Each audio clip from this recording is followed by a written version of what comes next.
On his daily walk, Bosco traipses right through this orange, oily sludge, something his owner has often wondered about. You can see it on your shoes, it's stuck in your shoes. You get home, it's on your carpets, the whole bit. He says at one point someone posted a sign saying it was from iron deposits in the ground. Sounds reasonable, but it didn't sit right with this local resident. I thought, well, that looks kind of strange, and I wonder what it is. Sarah Ross says she soon found out the mysterious residue was oozing out of what was once an industrial landfill, perfectly legal at the time. It's hard to get data on what actually went into the site because it operated from the 1950s to the 1980s. She says no one's been testing this area since the early 1990s, so she took water and soil samples to a lab herself. Among other things, testing of the substance revealed elevated levels of aluminum, chromium, and lead. But what does that really mean? These are toxic metals. This environmental lawyer says the lab tests found the presence of several metals at 4 to 10 times higher than provincial guidelines. He says that should raise a red flag. For the protection not just of the aquatic habitat, but also for the protection of people, because this is ultimately drinking water that this is going into. Mark Matson says records they could find indicate thousands of gallons of things ranging from oils to phosphates to antifreeze have been dumped here. Metals, arsenic, copper, cobalt, chromium. Environmental lawyer and president of the Ontario Lake Waterkeeper, Mark Matson, is filing an application this week to force an investigation. Every citizen has the right to request an investigation if they give them reasonable probable grounds to believe an offense is being committed, and that's what we're going to do. So what's being done right now? We went to the chair of the Development Services Committee in Oshawa. Staff got permission to investigate, and also we referred the matter to the Ministry of the Environment. We asked the ministry for an interview. They gave us this statement saying they did water sampling in this area in the early 1990s and did not identify any impact from the landfill. The ministry also says they continue to be in contact with the property owner to monitor the site. So just whose property is it anyway? Global News has learned it belongs to a company, Roslyn Acres Inc. The company's director is James Sinclair, who bought the property 5 years ago for $100. And he's no stranger to Ontario's environmental laws, recently convicted of 14 environmental charges in connection to this property in Belleville. He'll be sentenced on November 18th.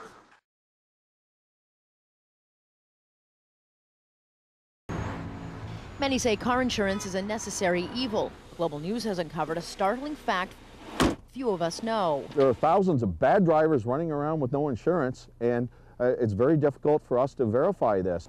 In Ontario, police officers have no direct link to an insurance database. We can verify if somebody is properly licensed with a driver's license, and we can also verify if a vehicle is properly licensed through databases. But insurance isn't included.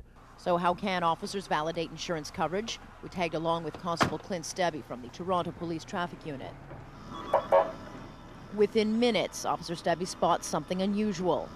This red Honda has an illegal muffler. Stebby suspects the driver has no insurance. He said that he's insured with State Farm, so we'll make a phone call to State Farm and see that he in fact is still insured.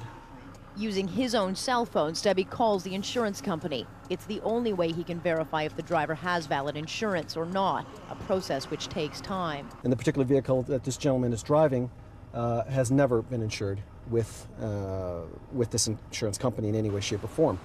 Turns out his hunch was right. In fact, the pink slip the driver presented was for a motorcycle he once owned. It, too, is invalid. I'm cautioning you that you are going to be charged with operating a motor vehicle without insurance. A minimum $5,000 fine. It may be an expensive car, but the driver's a little cheap. He's one of thousands of drivers caught without insurance. Right. You don't have insurance.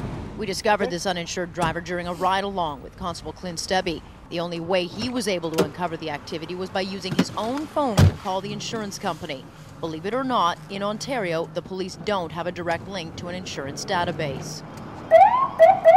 But Global News has discovered a solution is available. A web-based service that we call IVS, Insurance Validation Service. Wayne Beck is with CGI, an IT service company. It manages and maintains an insurance database. Using the VIN number on our producer's insurance slip, Wayne demonstrates just how easy it is to verify if he has valid insurance. There you go. Insurance fraud is something the police want fixed right away, but it's simply out of their jurisdiction. So we took the issue to the Insurance Bureau of Canada. We asked them about the disconnect between the police and the insurance database, but they declined our interview. So we went to the Insurance Brokers Association of Ontario, and here's what they said. I think the delay is really trying to get all the stakeholders together. I think there needs to be some leadership there. The stakeholders being the MTO and the Insurance Bureau of Canada. Global News has learned both are aware of this web-based solution. The information on the secured website is only accurate to within 5 business days, a possible sticking point with the government. But if you've got a percentage of drivers on the road that are not insured, then the general public is at risk. Minister of Transport Jim Bradley says, I've asked my ministry officials to convene a meeting with 2 companies that say they have a technology that could be helpful in this regard. No matter what happens, police just want the proper tools in place so they can do their jobs the next time they pull someone over. So at home you can control your environment. When you travel, you're at the mercy of somebody else. And that's exactly what is happening in this hidden camera investigation. Dirty hotel room glassware, just rinsed out with water and wiped dry with a face cloth our producer used that morning. Dr. Ian Crandall is a microbiologist at the University of Toronto. Problem is just wiping glassware basically with water and a towel really doesn't do much to get rid of the organisms that are on it. A potential hazard, says Dr. Crandall, for passing on bacteria and viruses to unsuspecting hotel guests, anything from the common cold all the way up to hepatitis A and B. We checked in and stayed at 3 randomly chosen hotels in the GTA to see what would happen. First to the award-winning Holiday Inn on King, then we booked 2 nights at the Quality Hotel and Suites Airport East, and finally at the Marriott Hotel on Bay. Each time our producer poured a drink, even going as far as to put lipstick on the rim of this glass at the Holiday Inn on King. There's no question that's a used glass. At the Quality Hotel Airport East, the room came with disposable cups, so we brewed coffee instead and made a mess of the mugs with powdered creamer supplied with the room. Look what happens. Again, the housekeeping staff just rinses the coffee pot and mugs with water.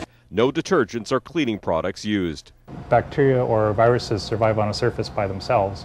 However, if you have any sort of creamer is a good example, or coffee residue, it helps to coat them, and it means that they last just that much longer. Consumer confidence in our business is very important. Unacceptable, says Terry Mundell, the president of the Greater Toronto Hotel Association, and according to industry policy, they are to be taken out of room, they are to be sent to the dishwasher, and they are to be properly cleaned in the dishwasher, covered, and returned to the room after they've been appropriately sanitized. That means every used glass, every day, even if the guest stays for a couple of nights. And that is exactly what happened at the Marriott Hotel on Bay Street, the only hotel in our random test that actually removed the glassware from the room. The maid service leaving them in the hallway for pickup and sanitized through a dishwasher. Under cover of darkness after the diners have gone, if the leftovers haven't been taken care of properly, they're taken care of another way. And Global News has discovered plenty of evidence that rodents find their way inside too, something this cleaning company owner has seen firsthand. Approximately 35 dead mice, and those were the mice that we could actually get to. That's what the city's Dine Safe program is working to prevent. Well, this is remarkably clean. This is beautiful. Toronto Public Health says most restaurants like this one do meet their strict criteria, but there are always a few bad ones. We do have a handful, but it's a very small number of food establishments out there have ongoing problems. Global News has obtained these photos of a few of those problem restaurants, evidence of pests running wild. Look at the rat droppings found in this storage area, food served to the public contained inside. A dirty cooking area, layers of grease and grime next to clean plates. Tempo Restaurant on Queen Street was closed by the health department in April after several infractions, the most serious failing to prevent gross unsanitary conditions.